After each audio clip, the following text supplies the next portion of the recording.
आज 12 फेब्रुवारी 2025 रोजी शेअर मार्केटमध्ये झालेल्या घडामोडींची आपण थोडी माहिती घेऊ. ओव्हरऑल आज मार्केट सकाळी खूपच आपल्याला खाली जाऊन साधारण 22,800चा एक मोठा सपोर्ट तोडून परत आलेलं दिसत आहे. बाजारामध्ये बऱ्यापैकी रिकव्हरी दिसली आपल्याला. इंडस्ट्रियल ग्रोथ डाटा अजूनही लो मध्येच आहे. 3 मंथ लो 3.2% आलेला आहे. इन्फ्लेशन मध्ये थोडीशी आपल्याला समाधानाची बाब मिळालेली आहे. 4.31 दिसत आहे. 4.7 येईल असं त्याचं फोरकास्ट होतं. त्यानंतर आपण पाहिलं असता मेजर न्यूज मध्ये आपण ओव्हरऑल सेन्सेक्स मध्ये आज परत रिकव्हरी ही बऱ्यापैकी दिसत आहे.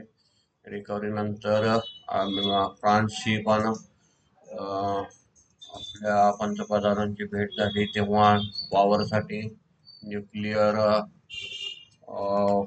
न्यूक्लिअरचा वापर करण्यासाठी बऱ्यापैकी त्याच्यात मॅक्रॉन आणि मोदी यांच्यामध्ये समझोते किंवा MOU म्हणू आपण. महाराष्ट्रात ते मोठे प्रोजेक्ट वगैरे न्यूक्लिअर पॉवरसाठी वापरण्यासाठी त्याचा उपयोग ऊर्जा निर्मितीसाठी करण्यासाठी बरेचसे तर चांगल्या गोष्टी घडलेल्या आहेत. त्याचाही परिणाम दिसत आहे आपल्याला.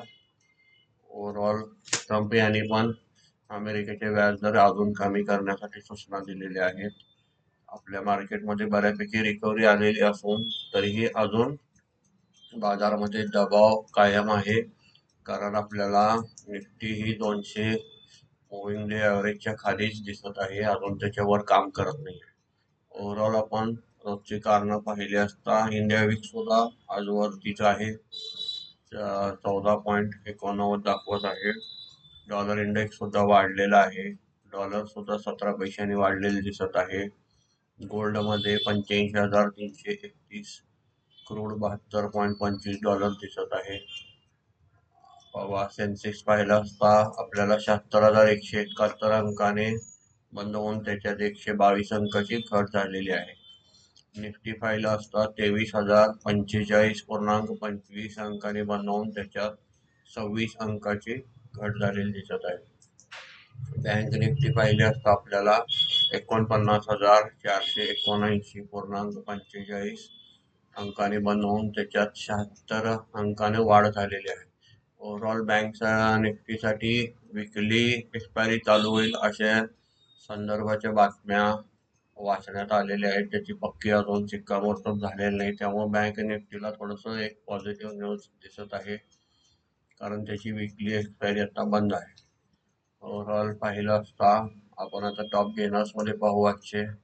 निफ्टी टॉप गेनर्स मध्ये Bajaj Finserv, SBI Life, Shriram Finance, HDFC Life, Tata Steel, L&T, Adani Enterprises, UltraTech Cement, Tata Consumer, Kotak Bank, Tata Motor, Apollo Hospital, Hero MotoCorp, Bharti Airtel, Hindustan Lever, Tech Mahindra, Doctor Reddy, HDFC Bank, Coal India, Britannia बऱ्यापैकी आपल्याला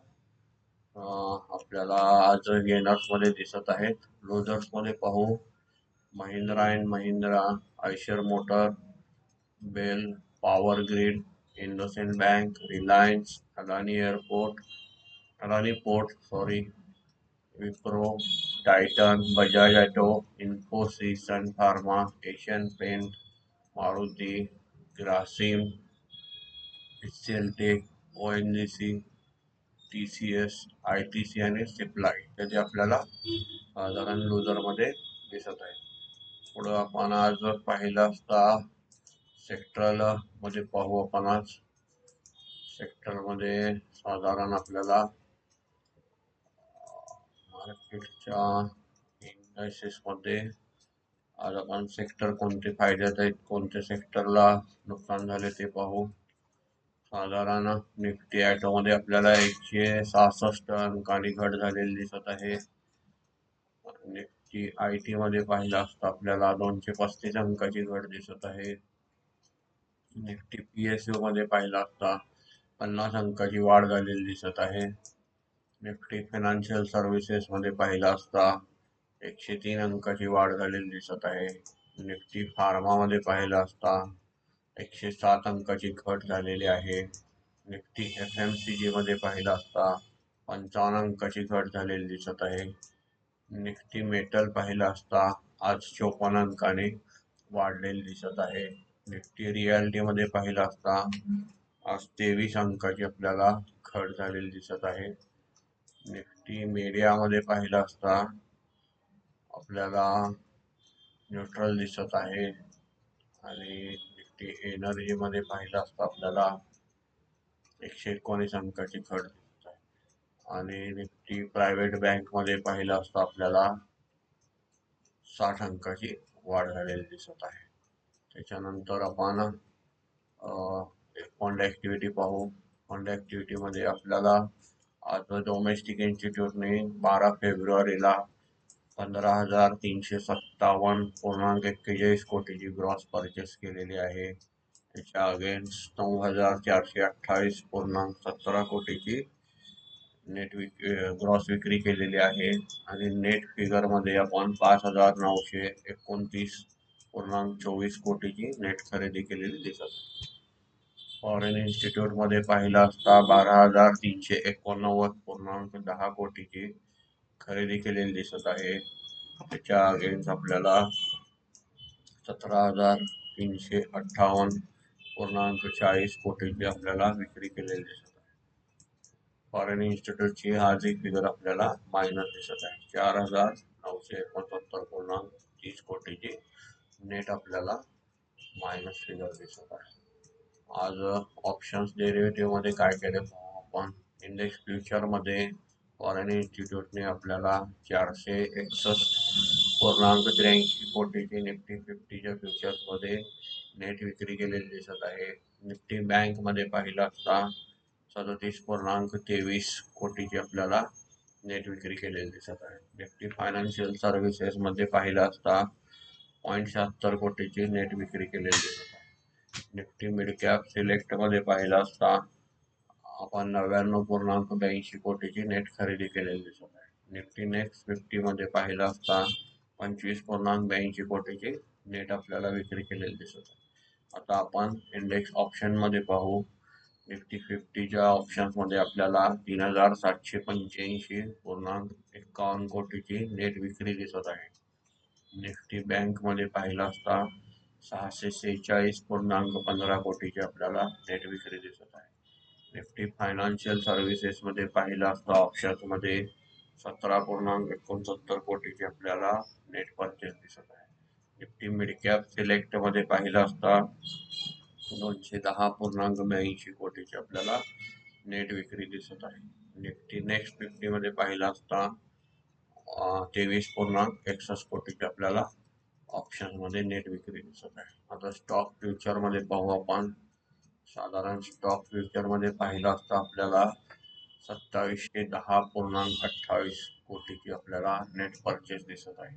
आता आपल्याला ह्या बाय याच्यामधून market trend ओळखण्यासाठी stock future मध्ये open interest कुठं कमी झालंय किंवा वाढले ऑप्शन चेन मध्ये आपण नेहमी बघतो.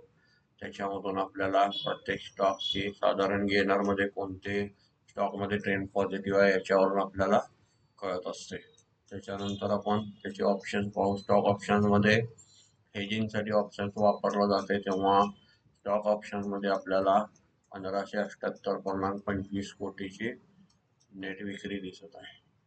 साधारण आपण आता याच्याकडे पाहू. ऑप्शन चेन मध्ये आज निफ्टी 50 मध्ये आपल्याला उलाढाल बरीच झाली होती. 22,800 खाली त्या सपोर्ट घेऊन आले निफ्टी. त्याच्यानंतर आता उद्या एक्सपायरी आहे. एक्सपायरी 13 तारखेच्या एक्सपायरीला आपण पोझिशन पाहू मोठ्या कुठं बांधलेल्या आहेत त्याचे रेजिस्टन्स पाहू. साधारण आपल्याला निफ्टी मध्ये 23,100 पाशी साधारण आपल्याला इथं कॉल रायटिंग झालेले दिसत आहेत. हा एक छोटा रेजिस्टन्स दिसत आहे.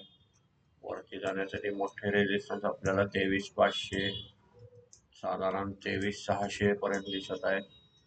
फार मोठा व्हॅल्यूम दिसत नाही आहे.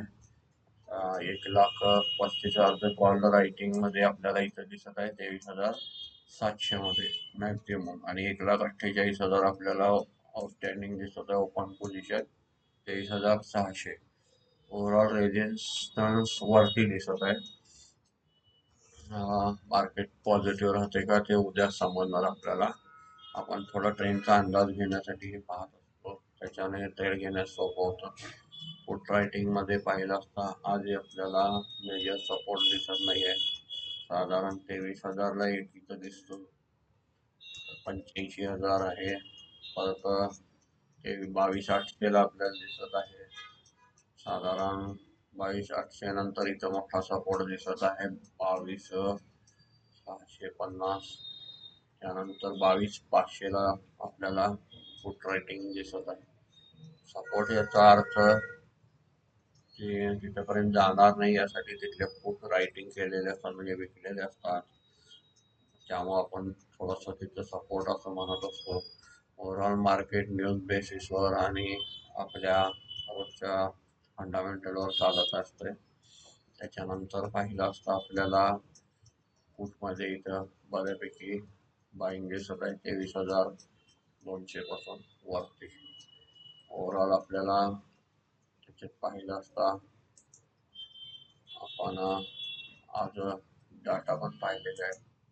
साधारण 23,100च्या आसपास बंद करण्याचं एक कॉल रायटर पुट रायटरला फायदा म्हणू आपण. साधारण 23,100च्या आसपास एक्सपायरी होण्यासारखी चिन्ह साधारण ह्याच्यावरून तर दिसत आहे. त्याच्यानंतर आपण इथं जसं सांगितल्याप्रमाणे स्टॉकचं आपण ओपन पोझिशन आणि ओपन इंटरेस्ट हे जे आहे ते पाहून आपला ट्रेड सुधारू शकतो.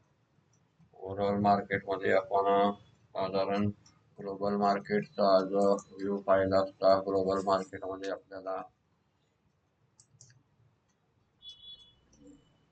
डाव जोन्स आपल्याला 437 अंकांनी कमी झालेले दिसत आहे. S&P मध्ये 52 अंकांनी कमी झालेले दिसत आहे. नॅसडॅक मध्ये 177 अंकांनी कमी झाले. अमेरिकेच्या सतत टेरिफ वाढवण्यामुळं किंवा ब्रिक्स कंट्रीवर दबाव बनवण्यामुळं त्यांना पण त्याचा फारसा फायदा होईल असं होत नाही. त्यामुळे अचानक टॅक्सेस वाढवणे, ड्युटी वाढवणे ते तितकंसं फायदेशीर होत नाही. ते ट्रेड बॅलन्स जो असतो तो बिघडतो. त्याच्यात युरोपियन मार्केट पाहिलं असता तिथं सुद्धा आपल्याला निगेटिव्ह दिसत आहे. फक्त डॅक्स आपल्याला जर्मनी थोडंसं प्लस दिसत आहे. गिफ्ट निफ्टी पुन्हा आपल्याला -60 दिसत आहे. साधारण ओव्हरऑल मार्केटमध्ये फार मोठा आज आपल्याला काही दिसत नाही आहे. आपण बऱ्यापैकी कव्हर केलेलं आहे. तरी पण याच्यात काही शंका असतील तर आपण थोडंफार त्याच्यात कमेंट किंवा लाईक करून विचारलं तर आपण त्याचं उत्तर देण्याचा प्रयत्न करू. धन्यवाद.